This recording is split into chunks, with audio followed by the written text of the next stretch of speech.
ЕУ и НАТО ги изеле скапите бифтеци и вина, функционерите не биле сами во кафеана, туку со странците работеле за интеграции, а се тоа на државна сметка. Вака премиерот Димитар Ковачевски го оправда трошењето на 16,5 милиони денари државни пари од владините функционери во 2021 година, која иако пандемиска и кризна, минала со исти бројки, како и предпандемиската 2019-та, најави дека вакви трошоци треба да очекуваме и наредниот период, бидејќи ни доаѓале европски делегации, а и нашите оделе во странство. Мора да бидеме свесни дека ние работевме интензивно на зачленување во НАТО.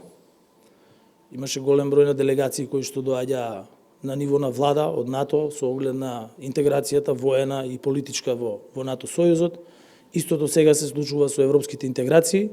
Имаме голем број на делегации кои што доаѓаат тука, меѓутоа имаме и голем број на делегации наши кои што одат на скринингот во Брисел. Сепак високо на оваа листа котира на пример и еден Насер Нуредини, кој како министер за животна средина нема толку чести средби со странците, па потрошил речиси 35.000 евра на име репрезентација, а не штеделе баш многу ниту сите други. Премиерот вели тие трошоци им биле дозволени со уредба на владата. Вели не сме частеле само ние и нас еднаш не почастиле во Бугарија, кога била да преговара македонската владина делегација. Прво бугарскиот премиер таму не бил сам, беше цела негова делегација, половина влада, беше наша половина влада, заедно со советници, кои што беа во ресорите кои што се разговара, и кога ќе се соберат кумулативно сите тие бројки, тогаш тие изгледаат со висок износ како што е.